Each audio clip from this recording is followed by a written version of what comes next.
Explore the history and architecture of some of the most prominent buildings in the community. Old North is probably the oldest standing church building in Vanderburgh County. The building was described as being one of the finest in the Midwest. It's a Victorian Gothic. It's not pure Gothic because it's fat. Historic Churches of Evansville.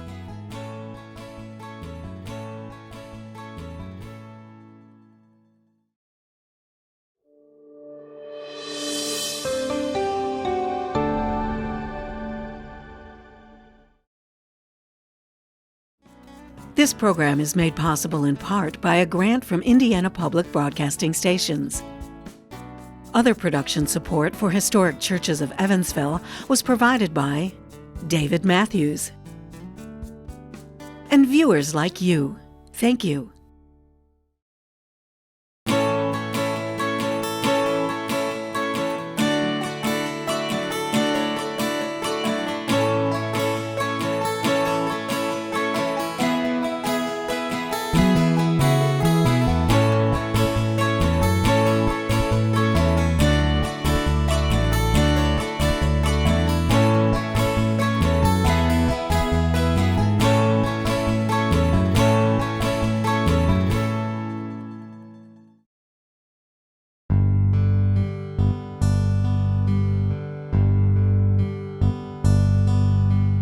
Evansville starts out, after McGarry buys the property in 1812. They're really the first 10, 15 years, growth here is really, really slow.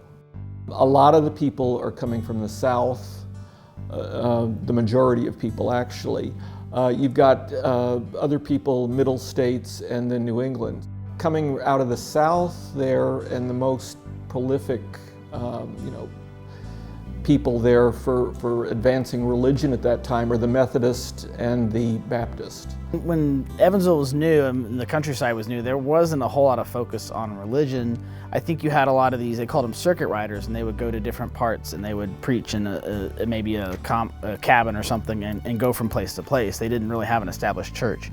You saw a lot more of the churches be formed when the city started becoming established. People were meeting, but it would be the old home church kind of service there, as opposed to we need a big brick building with a steeple on it and a bell. The first recorded church service in Evansville is on December 12th, 1819. In Hugh McGarry's double barn warehouse, people gathered there. The one thing that came out of that, then you end up with a fairly regular service. The Presbyterians early on, they met at the courthouse there. A lot of churches met at the county courthouse early. The Methodist, I know at one point there, they were meeting in the room next to Warner's Tavern. And it was the one where when it was time for church service, Warner had to go, push all the card players and all the drinkers and stuff out of the room, for church time. Evansville, through the 1820s, you're talking population only in the hundreds there. And so you have people coming through and, starting to settle, but the churches kind of lagged behind, until there were enough people. In 1821, Reverend Banks from over in Henderson started coming to Evansville there. He was a Presbyterian minister. It wasn't until 1832 that they were able to build a church. The little church on the hill down on 2nd Street.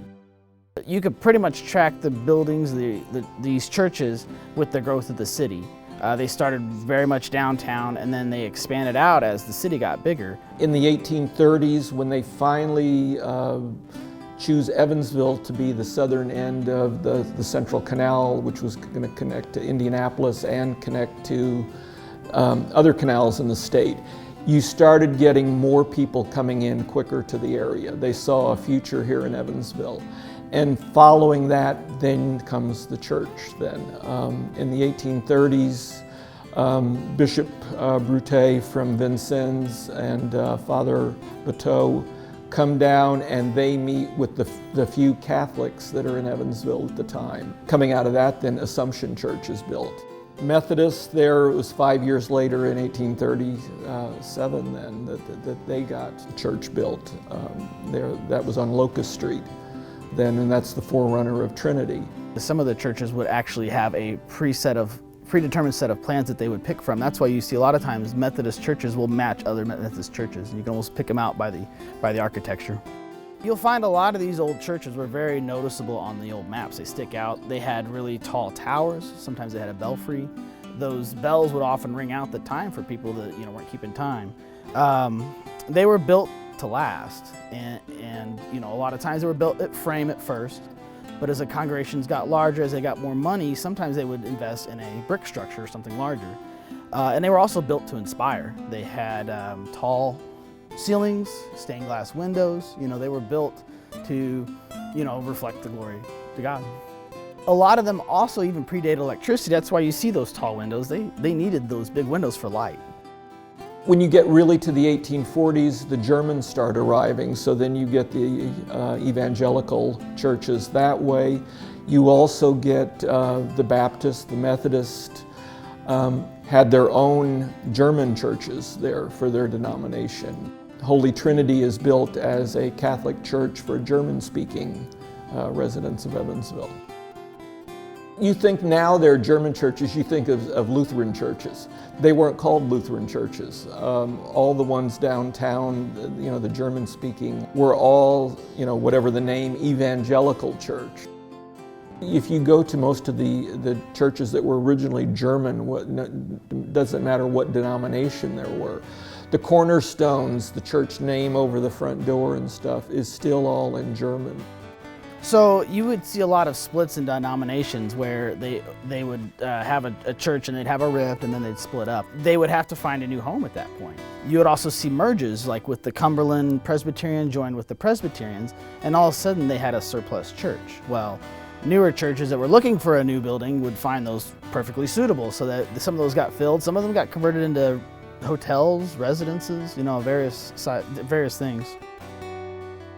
You see a lot of these churches would build a lot of auxiliary buildings. They would have a hall, a rectory, some of them had convents, and you really had this vibe of a whole campus where they would almost compose of an entire city block. Churches were the centers of neighborhoods. Churches were where people from same areas, met. Schools. A lot of these early churches had schools with them. People didn't travel as far, like that. So, your neighborhood there, was centered around that church then.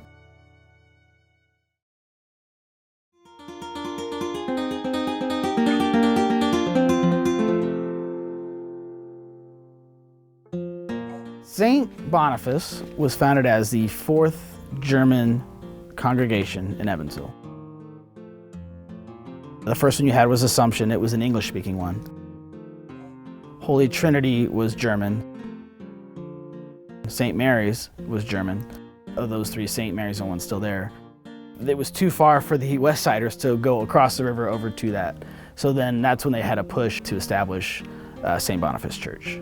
As immigrants come into the Evansville area, they settled on the east side of the creek, which is called Pigeon Creek, and they was mostly carpenters from Germany and Ireland. They wanted a German church, their culture. They wanted to be with the Germans. So they came across from what was then called Lamasco to the west side, which was called Independence. They wanted to buy land, so they bought the block Independence and started the church. As they got it completed, they started in 1881, got it completed in 82, and then in 1902, lightning struck the church and burned the inside out. The steeples fell off, floors fell in, but they did maintain, was able to keep the side walls up to above the windows. And they rebuilt the church in 1902 and 3. There was just a need for a West Side German Catholic church. It's almost like the church then was built as a emblem of we've arrived. And about the same time, the Irish wanted their church. So they built one a block from here. That was called Sacred Heart, and they built their church down on West Franklin. And then St. Agnes was built, which took care of the farmers and the railroaders. So that was sort of how the cultures separated. Most churches have a tower, and the reason for the tower was to let the people know really what time it was and keep them aware of a fire or something like that. They stand 175 feet, which towers over the west side. St. Boniface kind of went back to the old European, look there. But the interior is what made the churches there look a lot different than most other churches. This church is in the Historic Building Association, and for that reason, you can only do certain things to the building. You can't change anything. You have to try to reproduce it or redo it. In '41, they had a real big decoration drive, and they redid the altar area. That led to marble floors and refinishing the statues several times. There's 33 statues in the church, not counting the Stations of the Cross. The stations, which you see on the wall, they had their inscription underneath in German, and they was afraid that the church would be damaged if they continued that practice. So they painted over the inscriptions there during the German war. We can still see parts of it if you look at it in a certain light. The altar is probably the only thing that isn't oak in here. Everything else was hardwoods, oak, which they forested in this area. And the altar is made up of different softwoods and so on. The church also has a grotto, which is a side chapel which is built under the church.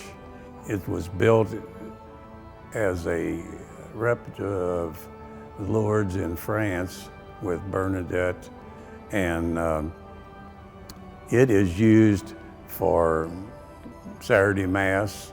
And when it was first built, workers would stop by at 5:30 in the morning on their way to work, and they would have services then.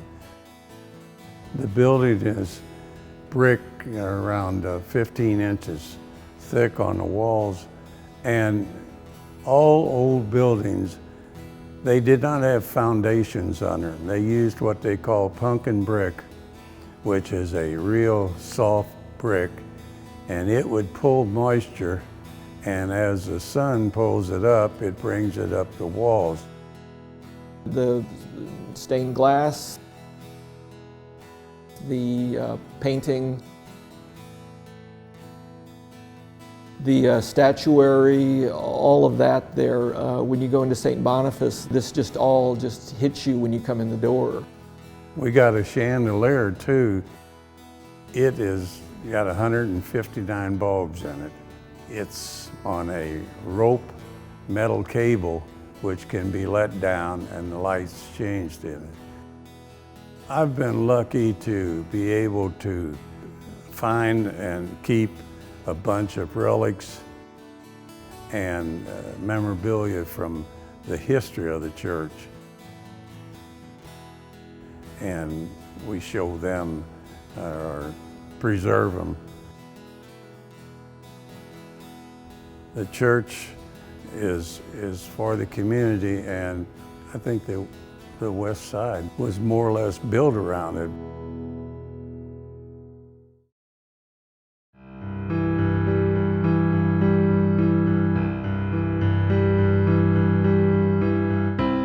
By 1811, there's already a Methodist circuit from the Wabash River over to Louisville, from Vincennes down to the Ohio River. And there are circuit riders coming through this area. The first public religious service that we know of in Evansville occurred on December 12, 1819. It was a service held in Hugh McGarry's warehouse, conducted by a Methodist circuit rider, John Schrader. As a result of that, they began to have bi-weekly services in the town. So the first church was constructed on Locust Street between 2nd and 3rd. It was not a real impressive church, but it was a very practical one. As a matter of fact, they said at the time that they were trying to avoid extravagance on the one hand and meanness on the other. It continued to grow, just as the town was growing. And by the 1850s, they decided they needed a bigger structure. So in 1860, they bought a lot at 3rd and Chestnut, which is where we are now. So then in 1866, that's when they started building the church that's still there. Amazing church built out of brick. They hired an architect by the name of Henry Marcena, a local architect, who designed this building. Now, it's not an original design. He actually patterned it after a church in Newark, New Jersey. Construction really started in the spring of 1864. Mid-May, they put the first brick in place. And mid-June, they did the cornerstone laying ceremony. We know what's in the cornerstone, but we don't know where the cornerstone is. If you look at the building on the outside, it's not obvious. So we know what's in it, we just don't know where it is. The first part of the building was put in use in mid-June 1865. And that's what is today we call Craig Hall. The pastor, Reverend Albion Fellows, he was a very dynamic young man who shepherded the construction of the building. He had a young family. His wife, Mary, was pregnant at the time. Unfortunately, Reverend Fellows didn't live to see that. He was 37 years old when he died. When the child was born, a little while later, it was a girl, but they named her after her father, Albion Fellows. And then she marries Hilary Bacon years later, and she becomes Albion Fellows Bacon, who becomes the great housing reformer in Indiana and in Evansville, and is one of the more important people ever to come from Evansville. If you would have been in this room in 1866, it would have looked different than it does now. There are a couple things that would have been familiar to you.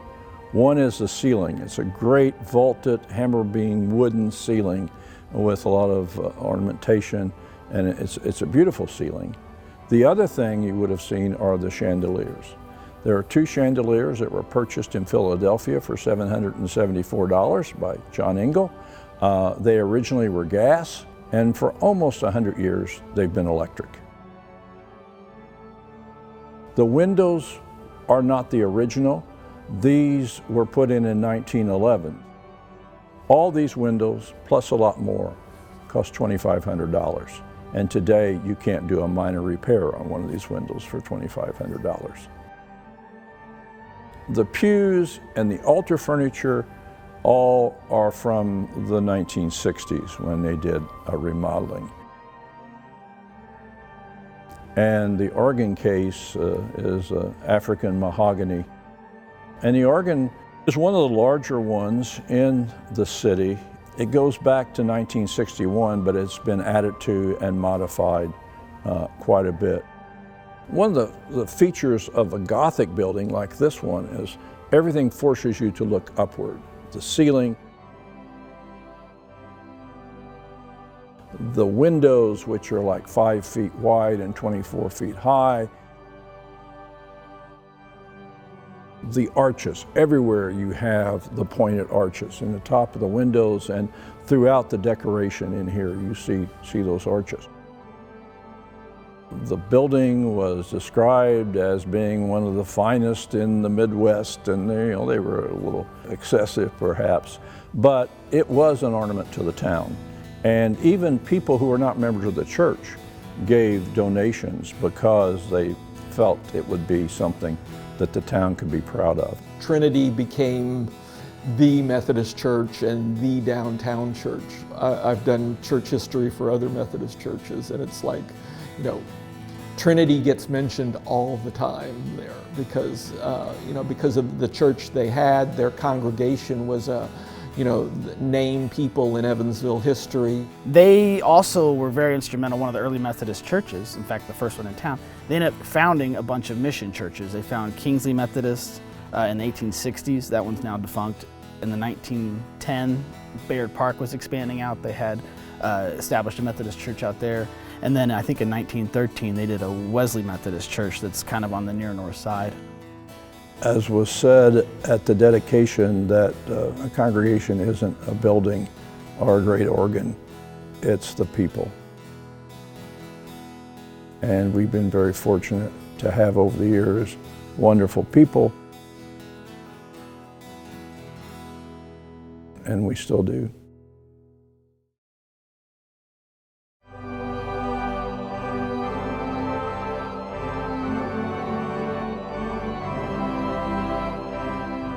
Liberty Baptist was founded in 1865. It is noted that it's the oldest extant congregation, African-American congregation in the city. It was actually established not long after the signing of the Emancipation Proclamation by President Abraham Lincoln. You have the Underground Railroad coming through Evansville. The area where Liberty Baptist Church, and that gave rise to the name Baptist Town for that African-American area off near downtown.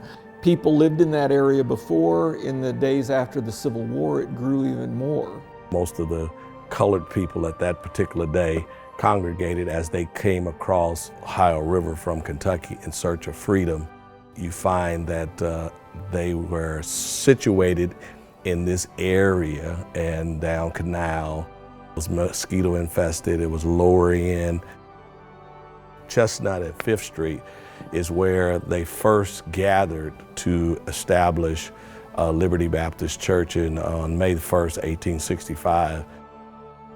Some 23 people may have been instrumental who were former slaves in helping to establish Liberty Baptist Church. Although black people were free at that time, they were not necessarily freed. They were not allowed to be able to establish their church under their own. They built a frame church soon after they were founded in 1866. That stood there for quite a while. It was said to be about 35 feet by 35 feet. They outgrew it. So they tore down the old frame structure in 1880, and they built a new brick structure in the Gothic style on the same lot. 1880 is when this I think about 60 by 90 structure was built. $10,000 was a lot of money, especially in the 1800s.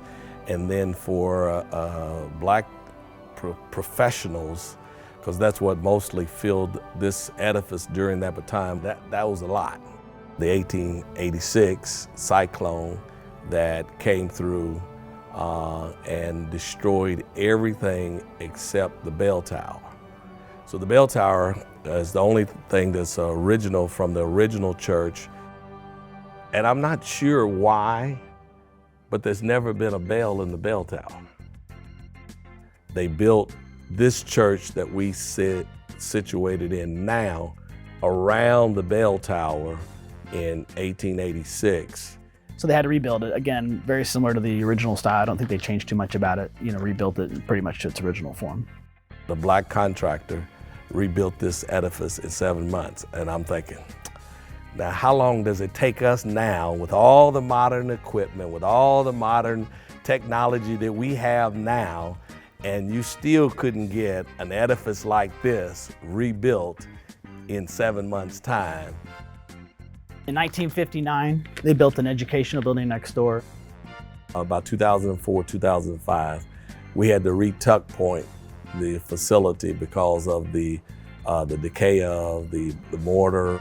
You know, it was like $100,000 to just redo tuck pointing our edifice. And Liberty Baptist Church is significant or kind of synonymous with any movement in the struggles of Black people in the city of Evansville. They were active in not just the religious, but also in the rights of African Americans in the area. In the late 1880s, the minister there, him and his wife, they were among the people they chose to test the Kentucky separate coach law. We come through this process, and I thank God for where we are today, but there were times where it still was not as kind to people of color in this area. Liberty Baptist became like really the centerpiece for the African American community in Evansville.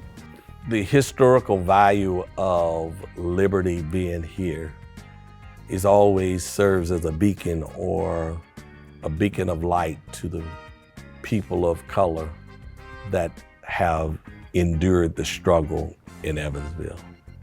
To know that Liberty coming through all the different struggles and to survive, it speaks volumes. And then to be straight down the street from the city building, it speaks volumes. People have respected this edifice and this church. So you have the respect from one community, but you have the actual light and hope from another community that is significantly may serve just being in this community and just being on Martin Luther King Jr. Boulevard.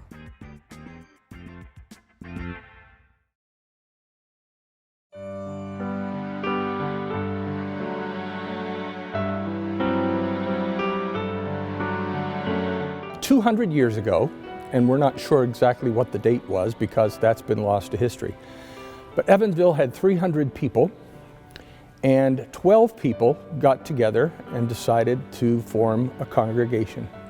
After a while, that congregation grew, and they built what is now called the Little Church on the Hill. If you know where Strauss is on Main Street, there's a little placard on the side of the building that was a kind of a dedication to that. That's about where it was originally located. And the Presbyterian denomination in the early 1800s is in a period of change. They had a rift between the two old school and new school philosophies. Old school being more conservative, traditional Presbyterian, and new school being a little bit more interested in evangelism on the frontier with revivals and working with other denominations. Then along came the Civil War, and those two schools split into two more. That was anti-slavery and pro-slavery, and so there were 4 branches of Presbyterianism, and that existed until 1983 when they finally reunited and became the Presbyterian Church USA. All of these antecedent congregations that now form First Presbyterian Church, that was all played out here in Evansville with different factions. This building began, well, it was finished in 1877. Robert Boyd was the architect. It's the one where they want you to know it's a church. The church there was built in the Gothic style. In the back, they added an addition in about 1888 that matched the first part. It's not pure Gothic because it's fat. Gothic would be far more narrow. This is kind of wide, but it's still, 50 feet up. When people come into this room for the first time, you can see what Gothic does because they start here and then their eyes just keep going up. And everything around the building points up. Even the wainscoting on the walls, the little trifoils on the ends of the pews point up. Everything just moves your face, your eyes, your thinking up when you come into this space. Last renovation of this sanctuary was in 1936, and some of the leading ladies of the church went to New York to consult one of the leading interior decorators of the day, and he came up with the stencil that's all over this building. You have one stencil and you dab the cream color onto it. That's when the rose window was installed as well. That was a great gift. It gave a central focus to the church. That window is a Tiffany stained glass window given in memory of a Castleberry. It's called Resurrection Morn. It's a very thick window. Tiffany did his work by layering glass upon glass and laminating it. So that's how he got the colors. This window, we don't know who created it. It's called the Archer window because an elder of the church, Samuel Archer, sat over there, and when he died, the children of the Sunday school gathered pennies and nickels and dimes and bought a stained glass window in memory of Father Archer. Interesting symbols in the tops of all of them, the area called the kite, that kind of draw you into the story of the church. Lots of vines and grapes and things around the windows, especially in the choir loft, but just beautiful windows. The Fisk organ was built 30 years ago by the C.B. Fisk Company. They're out of Massachusetts. That's a magnificent instrument that contains pipes from two previous organs that were here in this sanctuary. Recently, the American Guild of Organists chapter here in Evansville found a Giesecke pipe organ that was built here in Evansville, and they bought it and reconditioned it completely. And so we have it now on loan from them. Before they put the Fisk organ in, they brought in an acoustician to really check the acoustics of the room. And he said that if we put a wooden ceiling on the room, it would improve the acoustic dramatically, and it did. It's a birch plywood that's been stained to kind of match the rest of the wood in the church. This building served obviously as the worship space. The first piece of it was only this room. In 1888, Law Hall was added. We use it as really a kind of a multi-purpose room. It's a fellowship hall. It's where we have our first service of Sunday morning is in there. Over the years, that room has been used by the community. During the tuberculosis outbreak, there were 75 people on cots in that fellowship hall being treated for tuberculosis. So the church has always had this notion that it's here for more than itself, which is one of the great gifts of the DNA of this place. They think about others almost before themselves.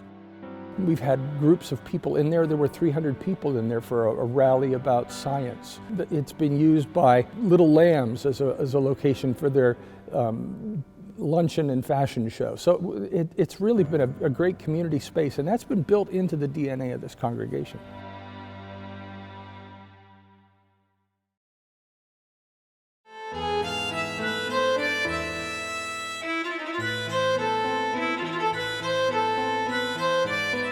Jews began coming to Evansville in 1837, but nothing happened building-wise until the later 1800s. The Jewish congregation at Evansville dates back to 1857. They originally founded as B'nai Israel. There was an old temple in 1864 that was built on 6th Street. Later on, into the turn of the century, the main Jewish temple then is moved out onto Washington Avenue. Harris and Shotbell, they built that structure at the corner of Washington and 8th in 1903, and it was collegiate Gothic style. The Washington Avenue Temple was classified as a Reformed synagogue. Most of those people that came here were originally from Europe, Eastern Europe, Germany, Poland, in that area. The first Adath Israel was conservative. Adath Israel itself was built on the corner of 6th and Vine. They built this brick building. There were 2 floors, 2 stories, and a basement. On the 2nd floor, there were Sunday school rooms where the kids would study. I studied in that building. Most of the people that came to Adath Israel were from the areas around Russia. Actually, my grandparents on both sides came from Latvia to this country. The Jewish population was fairly sizable for places, especially along the Ohio River. But we were all close because we had to be a close-knit community. At one time, the Jewish merchants, Main Street up one side of Main Street and down the other.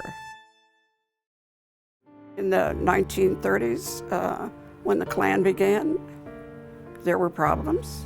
At one time, a couple times, the Washington Avenue Temple was desecrated. So was Adath Israel. We have 3 Jewish cemeteries here, and all of them have been desecrated at one time or another. In the early 1950s, we built the building in front of St. Mary's on Washington Avenue. In 1980, with dwindling numbers, the congregation ended up merging with the other one in town. Patchwork Evansville took over the old building. In 1983, there was a fire there and it burned the old structure down. They did, however, save the tower. If you're walking down on Washington Avenue, you can see it. It's just the tower is still there, but it's got a neat style to it, and they kind of kept it for nostalgia. Now the Jewish temple is out almost to Warwick County. Then, so they've moved over time. And if you look when you come into the lobby there at the current Jewish temple there, the stained glass from the prior temple is there as kind of like a freestanding sculpture. They're in a new architecture, different architecture than from what they had been in before. So the windows probably wouldn't have really fit in, but they still managed to reuse them to remember the prior synagogues. Behind me, at the top, those were in Addith, Israel, and those were designed by young man Gerald Grusin, whose family was a part of the original congregation downtown. Also behind me is the Torah. Those are the Torahs, and that's the covenant. And this was in the small sanctuary. And above that is what we call the Ner Tamid. It's the eternal light. And every sanctuary you go into, every Jewish sanctuary, has the eternal light. In the large sanctuary, there's another eternal light, and that one was in Washington Avenue Temple. There's a window right above you. We moved it very carefully over here. And above the door in here in the library are the carvings that were on the altar at Washington Avenue Temple. So we've implemented all these things. It's not fair to the older congregants like me and to the younger ones. I mean, they have to know what we went through, what we did, and how we did it. But that's important for anything.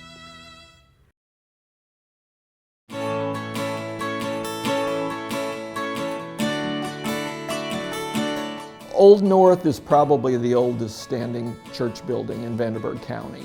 It dates back to the 1830s. That area between Stringtown and up where Petersburg Road meets Stringtown was known as Mechanicsville. Maybe someone had gone down to Evansville for church. Maybe this person said, I'm not sure I'm going to be able to keep making it down to Evansville. And then someone else said, why don't we build a meeting house here in Mechanicsville? I don't imagine that the people here had a lot of money, but they had the two things they really needed to build a meeting house. Everybody in the community pitched in and lent both their time and their considerable skill. The other thing that was readily available was natural resources.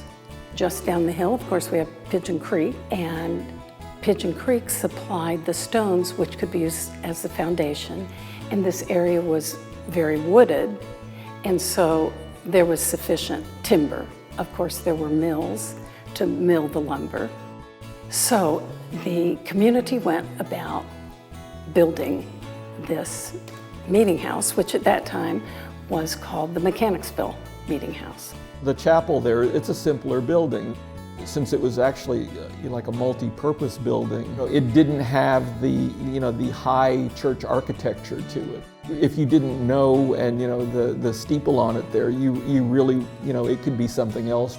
Where you can see something that is original is if you look up and see the beams and the rafters, and you will notice that all of those are original. You can see that they're hand-hewn, and if you look, you will see that all the weight-bearing joints have mortise and tenon joints, which made it strong enough to hold up, obviously, nearly 190 years at this point. What we assume would have been here in 1832 would have been puncheon seats, certainly movable because you would use them for school, you would use them for church. From the beginning, this church was designated as non-sectarian was the term that was used. In other words, non-denominational. We were undoubtedly served by circuit riders up until 1916. We have oral history that indicates that we were a stop on the Underground Railroad. Toward the end of the 1800s, a public school was built right up the road. At that time, the public schools were segregated. So this building became a school for African American children. A little later in the 1800s, the use of this building was transferred to the Methodist Episcopal Church. By that time, the Methodists were the main group that were using it. The congregation continued to grow. By 1925, there were 125 members. Also about that time, the leaders of this church decided on a name change. They decided to call it Old North. Even by that time, it was nearly 100 years old. The windows were added later, after it was no longer being used as a school, and they were added over a number of years. They were all windows that came from other churches, and as we found them, and maybe as we could afford them, they were added. By about the mid-1900s, it was bursting at the seams. There would be as many as 150 people here. So at that time, the congregation decided to build what we have called for many years the new church, which was completed in 1954. We have continued to treasure this building, and we use it for special services. Sometimes weddings are held here, and we frequently have special services during Lent and during Advent here in the chapel. I can just imagine how proud those citizens of Mechanicsville must have been in 1832 when they finished this building and had here in their own community a place where they could worship and a place where their children could be educated. I think people are proud of just having a church where people have been worshiping for nearly 200 years now. There is something that feels sacred about that kind of space.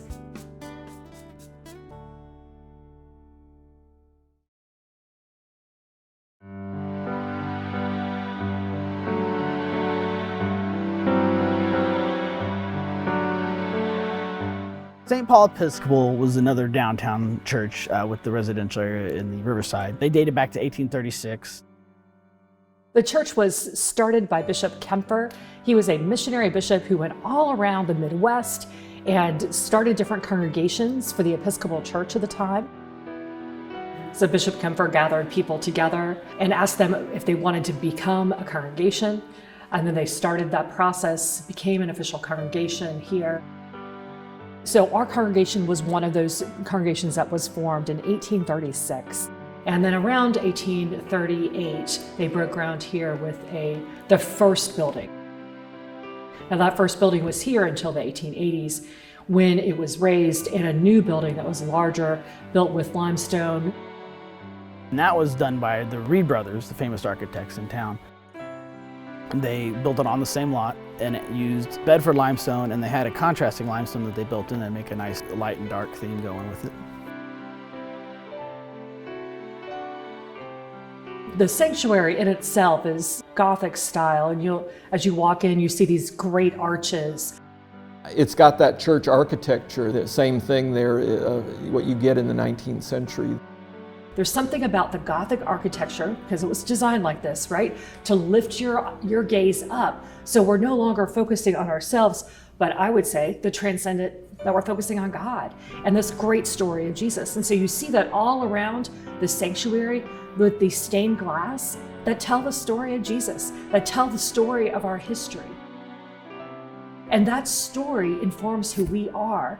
And then we are sent out from here to live that kind of life in our community. And it has the rose window in the background. Just a beautiful, beautiful church. So there's a cross on top of the steeple, and that cross was lit. And I wonder how exactly they did this. But apparently for seamen, as they were coming along the Ohio River, it was the first light that they were able to see in the bend to let them know that they're coming up towards Evansville. That was one of those things that was really important in that early architecture like that then too. The steeple apparently and the bells were important, even if you got out in the country then. It was one of those where the bells announced when something was happening. You could look out and see where the church was. The rest of the city wasn't that tall. And a lot of places there when churches, in the early 1800s especially, were being built, there wasn't things around there to block there. So you wanted something that stood out, where people knew there's the church. The church added a few additions over the years. In the 1890s, they built a parish hall kind of behind it. We went through the flood, right? So we're right on the river. And so the flood did a lot of damage inside. We had everything checked out. And then about a year later, after everything had been rebuilt after the flood, there was a huge fire. In 1938, they had a fire that apparently gutted the church. There's a great story that tells the baptismal font that was in the middle of the sanctuary fell through the floor during the fire, but it's remained intact. In fact, we still use it today, which is kind of cool. So apparently there was one of the first integrated services here in St. Paul's. It was with the folks that were with the Civilian Conservation Corps. It was an African-American unit, and they requested from the church that they would be able to meet here. Well, apparently they were meeting in the chapel at like 6 o'clock in the morning. Well, when some people heard this from our diocese, they were pretty unhappy with this. So part of what the rector did at that time is the rector said, well, okay, you're not allowed to meet separately in our building. Why don't you come to church with us? Apparently during World War II, we're so close to Camp Breckenridge, a number of times the soldiers would come up here during the weekends or when there were times when they had time off, and for the USO to be able to go to parties and dances, etc. Sometimes they weren't able to make it back, and so apparently they set up camp beds and camp cots in our space, and the women of the church made breakfast for them. So there's these such interesting connections between all these different parts of our community. Our congregation primarily is a worshiping congregation on Sunday morning. So when you see us kind of in two different places. In our sanctuary or our chapel, where we worship together, and in this room, which is Webb Hall, where we eat together.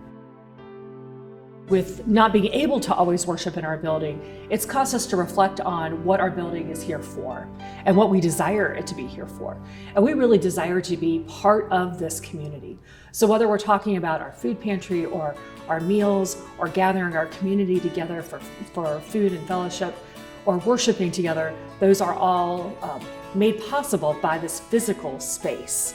And so whether we're talking about being kind to one another, or helping one another, figuring out how do we solve systemic ills in our community, it comes from that being in this place that helps inform our faith so that we can live it out for the good of the world.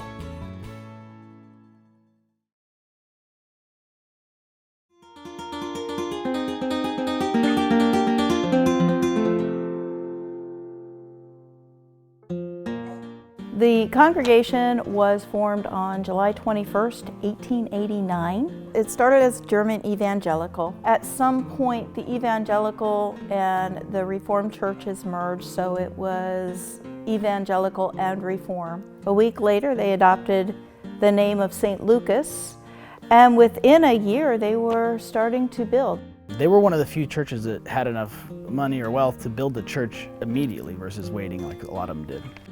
They started out with less than 50 members in the church and made a huge commitment because they started out on July 21st and by October 13th they had purchased property and laid the cornerstone for the church. By the 1940s, 1950s, The church had close to 1,000 members. They built the church building itself first. Then they built the building across the street.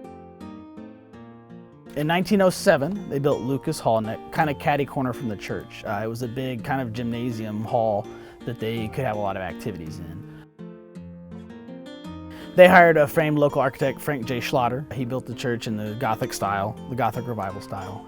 It's got a little bit more of the European look, the architecture there inside there. It was built for a German congregation. If you go to most of the churches that were originally German, it doesn't matter what denomination there were.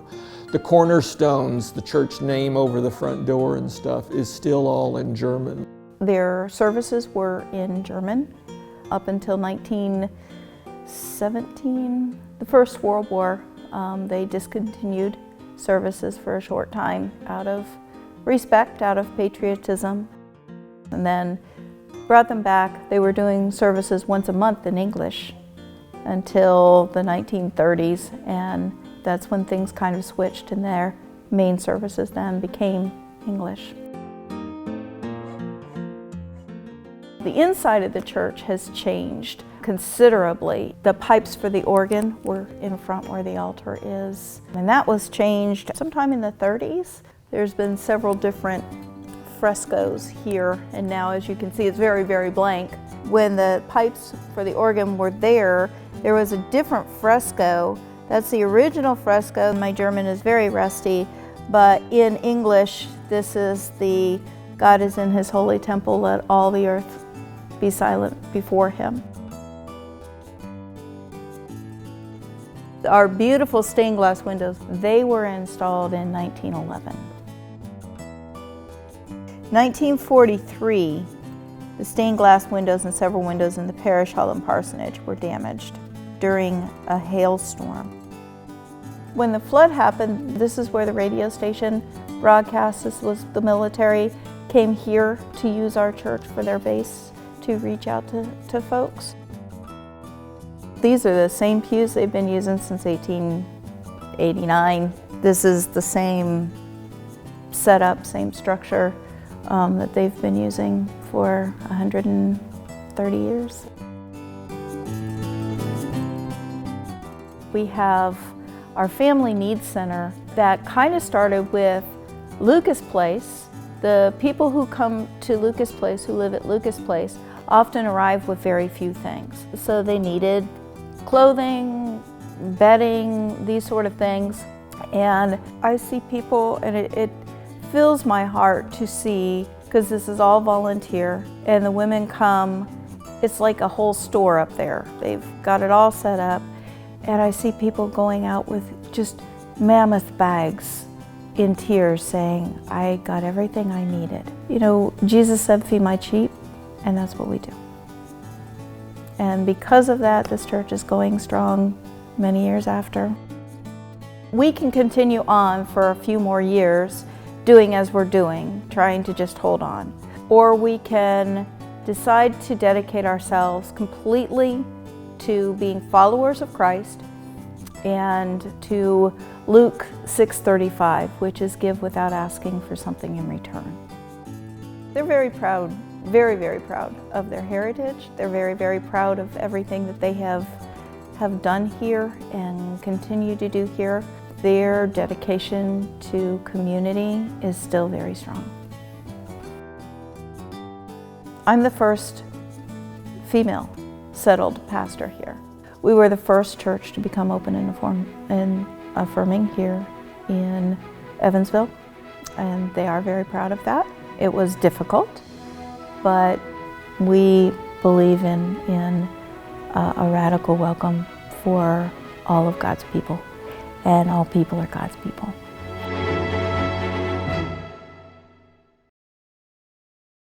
The congregation and the church and religion kind of extends beyond the building structure, but they are intrinsically tied a lot of times.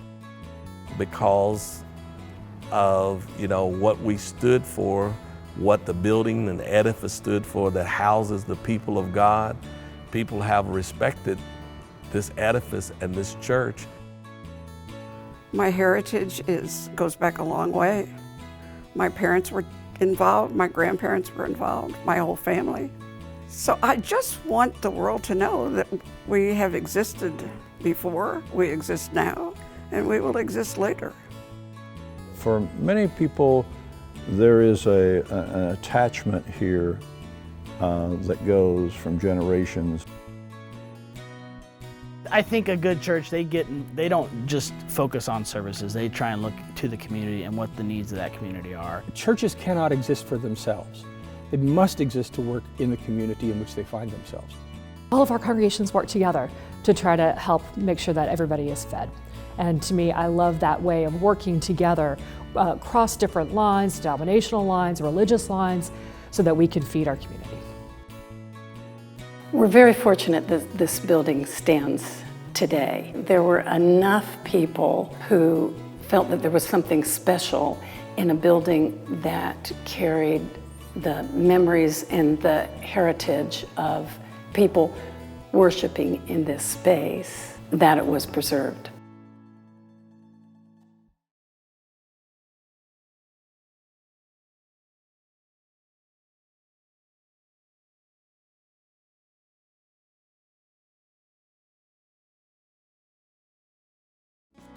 This program is made possible in part by a grant from Indiana Public Broadcasting Stations. Other production support for Historic Churches of Evansville was provided by David Matthews. And viewers like you, thank you.